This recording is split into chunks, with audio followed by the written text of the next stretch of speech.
The Young and the Restless spoiler shock. Next to week September 1st to September 12th. For Clare Grace Newman, life had never come with a manual. Raised in secrecy, shaped by trauma, and manipulated by the delusions of her Aunt Jordan Howard, Clare had clawed her way towards some semblance of stability and identity only recently. Everything she had was built upon fragile new foundation Srelafins, trust, even the very idea of love. So when Kyle lied to her, however small or subtle the deception may have seemed to others, it wasn't just a mistake.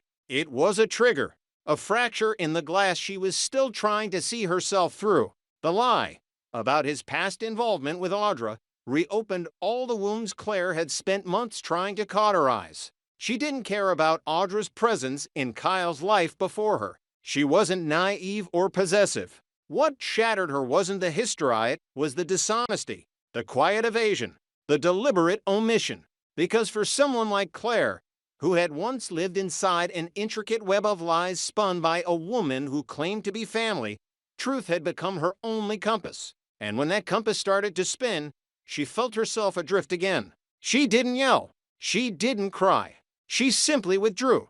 That was her defense mechanism. She buried herself in work and routine, convinced herself that emotional detachment was strength. But that weekend, sitting across from her grandmother in the Abbott Newman guest house, the mask began to crack. Nikki, ever the enigma of elegance and endurance, poured her a cup of tea and waited. Clare didn't need to explain. Nikki already knew.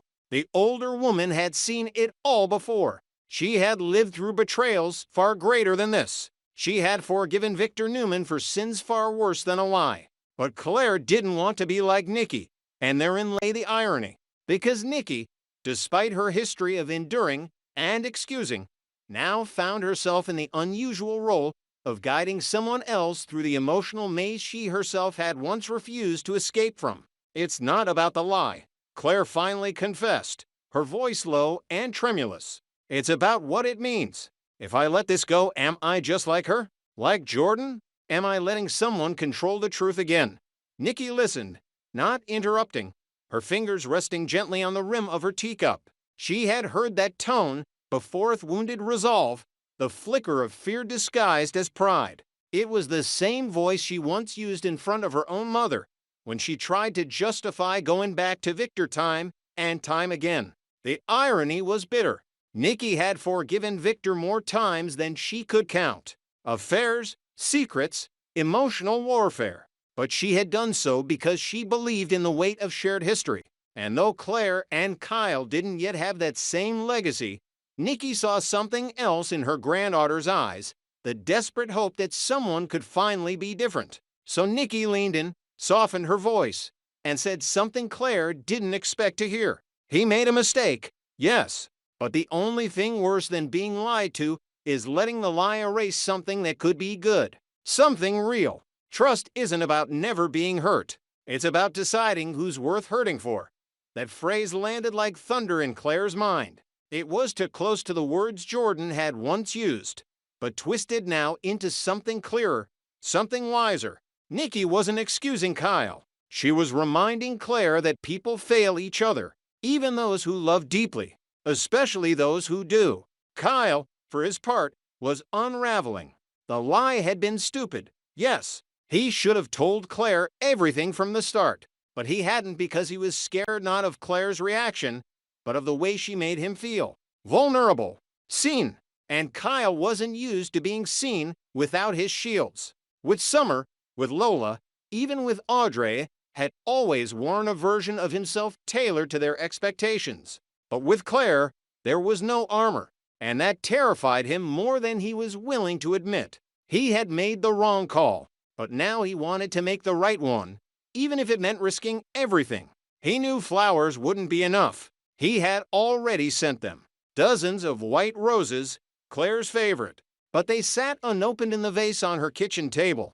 A silent reminder that gestures mean nothing when trust is broken. So Kyle decided to take the leap. If he had already risked losing her, he might as well risk everything to win her back. He planned the proposal quietly, not with fanfare, not with spectacle, but with a simple truth. He loved her, and he wanted a life with her, not despite the lies, but because they had learned from them.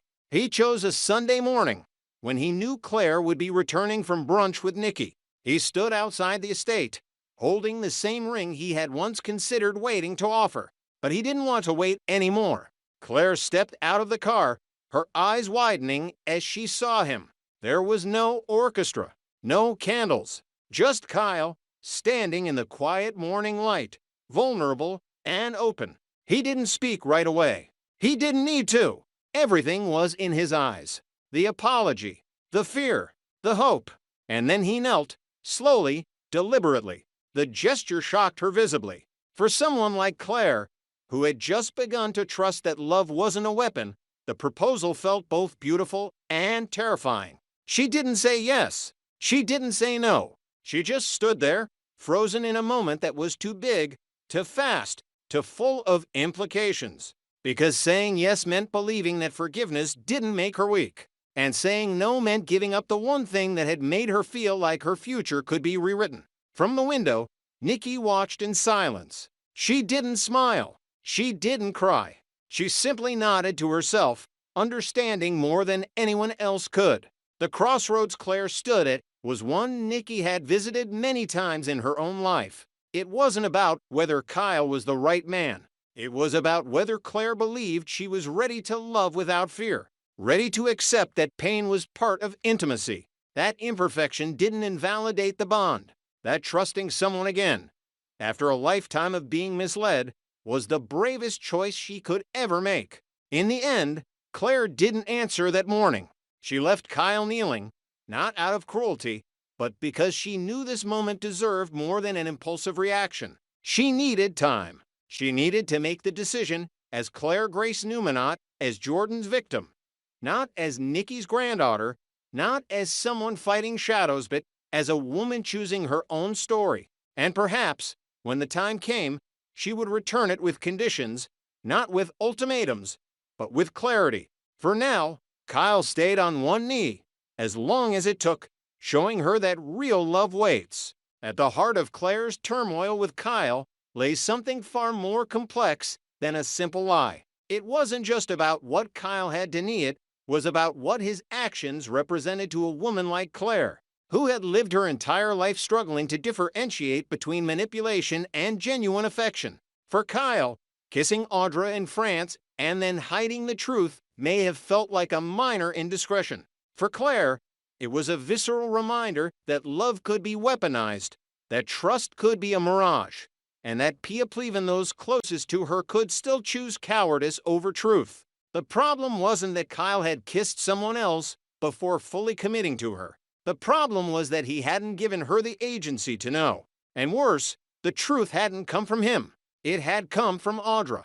That truth so sharp in its simplicity wound Claire more than Kyle understood.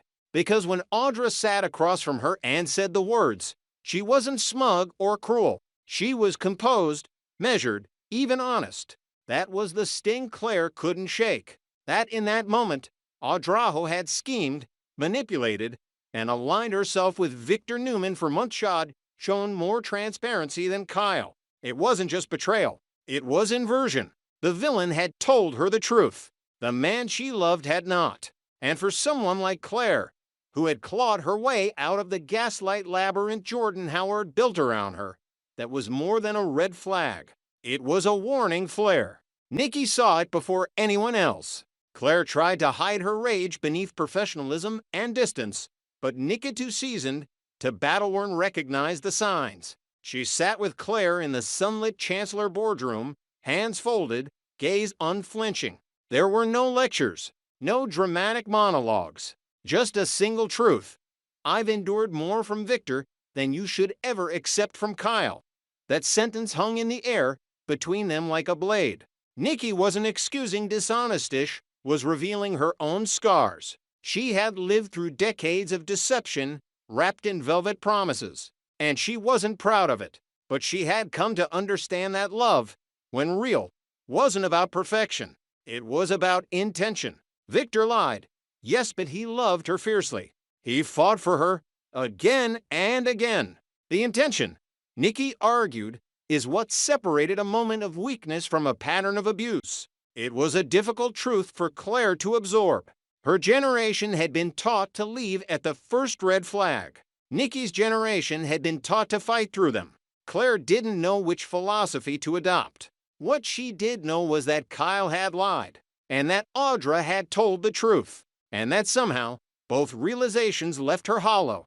But Nikki didn't stop there. She knew that lingering too long in pain only allowed it to harden. So she redirected the conversation, not with empty comfort, but with opportunity. She handed Clare a sealed folder, the Chancellor Industries logo embossed in silver on its cover. Clare opened it with reluctant curiosity, only to find a promotion letter, Insidian official document naming her to a newly created executive role within Chancellor, reporting directly to the merged Corporate Oversight Committee formed by the consolidation of Newman Publishing and Chancellor's Media Division. It wasn't just a title, it was a deliberate move. Nikki and Victor, in a rare act of familial alignment, had agreed to this.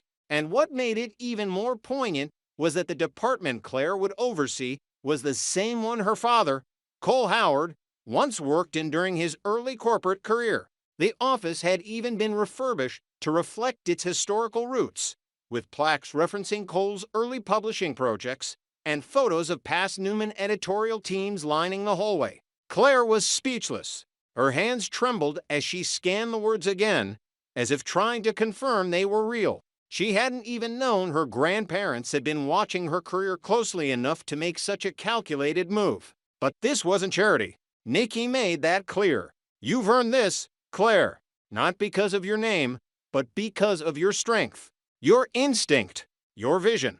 The offer was both a distraction and a gift. A distraction from heartbreak, yes, but also a gift of identity, a way to reconnect with her father, whose absence still shaped her every day. Cole had left an imprint on her soul, one she had buried beneath duty and trauma for too long.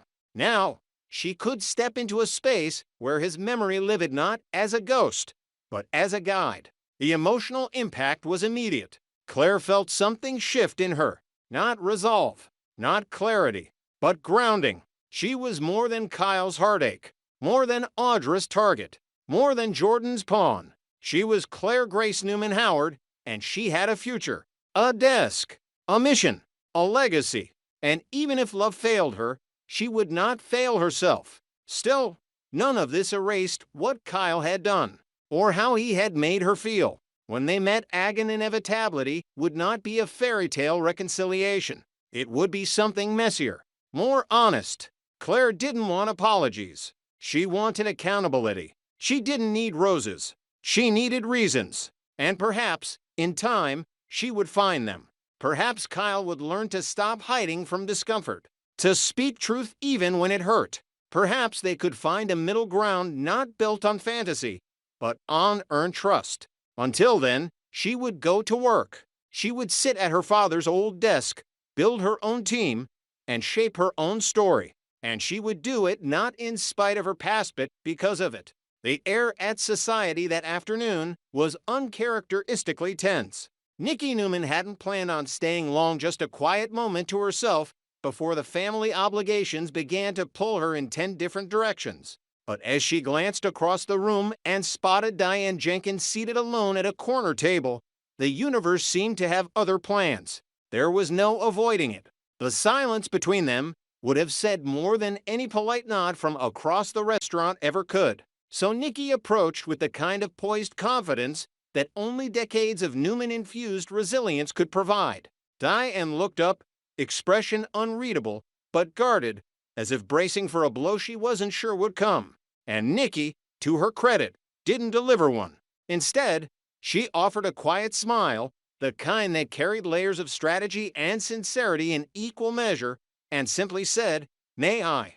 They talked cautiously at first, weathering through neutral topics like staffing changes at Jabot and recent board meeting absence, but the conversation shifted quickly, almost inevitably, to the real reason both women had too much on their minds. Kyle, Audra, and Clare. Nikki, ever the political chess master of the Newman clan, brought it up gently. "Kyle's been through a lot lately," she said, taking a measured sip of her club soda. And so has Claire. Diane responded with the faintest eye roll, camouflaged behind a casual glance at her phone. Nikki noticed, of course. Diane was many things subtle, was rarely one of them. Listen, Nikki continued, lowering her voice. I'm not here to stir anything up. I just want what's best for them. I stand with the kids. Diane, I always will. But Kyle needs to be patient. Diane tensed at the word. Nikki had touched a nerve, and they both knew it. Because what Diane wasn't saying and what Nikki hadn't yet discovered was that patience was the last thing on Kyle's mind. Only days earlier, Kyle had sat in the Abbott family living room, fire burning in his eyes, announcing to Diane and Jack that he was going to propose to Claire. Not eventually, not someday. Now, Jack had blinked with surprise. Diane had nearly dropped her wine glass. Both parents, usually divided in their parenting philosophies, had found themselves reluctantly united in concern. They had advised caution. Claire was still furious. The timing was risky. The emotional stakes were unstable. But Kyle hadn't wavered. His voice was steady, his jaw tight with resolve. I love her, he said, and I should have asked her a long time ago. I'm not waiting anymore. Diane hadn't told Nikki any of this yet. She wasn't sure whether she should. Part of her wanted to protect Kyle's privacy. Part of her wanted to see how Nikki would react if she learned her golden grandson-in-law was about to double down on love in the middle of a crisis. But mostly, Diane was trying to understand her own conflicting emotions. She didn't trust Claire completely, but she didn't doubt her sincerity. She wasn't thrilled about the proposal, but she wasn't against it either. What truly gnawed at her was how little control she had over the situation. Kyle was no longer her little boy. He was making adult decisions now, for better or worse, and not even Jack's disapproval seemed to slow him down. Back at the table, Nikki could feel the hesitation in Diane's silence. She leaned forward slightly, letting her words carry weight. I know Kyle's hurting, and I know Claire is struggling with a lot more than just a lie. But they're young.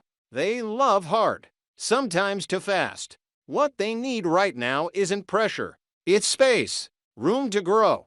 She paused, then added with quiet emphasis, we both know what happens when people rush into things. Sometimes it works. Sometimes it costs more than anyone can afford. Diane nodded slowly, choosing her next words carefully. You're not wrong, she said. But Kyle, he's certain. He thinks this is the only way to prove he's not like everyone else who's ever hurt her. Nikki exhaled, her eyes narrowing with understanding. That made sense. Claire's trauma, her need for honesty, her sensitivity to betray a Kyle, believed the proposal would erase it all, that it would rebuild the bridge he had broken. But Nikki knew better. She had seen too many couples crash under the weight of unprocessed emotion. She didn't doubt Kyle's love. She doubted his timing. As they parted ways, neither woman fully revealed their hand. Diane didn't mention the proposal. Nikki didn't press too hard. But a quiet understanding passed between them. They were both walking a tightrope, watching the people they loved make choices that could either cement their happiness or tear them apart. Nikki didn't judge Kyle. If anything, she admired his conviction. But she knew Claire needed more than grand gestures. She needed consistency, integrity, patience, not diamonds. Later that night, Diane found herself replaying the conversation in her head. Had she made a mistake by staying silent? Should she have warned Nikki? Perhaps. But she also knew that Nikki would find out soon enough. Genoa City never kept secrets for long. And when the engagement became public knowledge, Claire accepted there would be consequences. Emotional, familial, corporate. But for now, the pieces remained in motion. Kyle was charging toward a future he believed in with his whole heart. Claire was healing from wounds that still hadn't scarred over. And Nikki and Diane, to matriarchs from rival legacies, found themselves strangely Ednit in control, but watching carefully from the sidelines, both knowing that love, while beautiful, was rarely simple.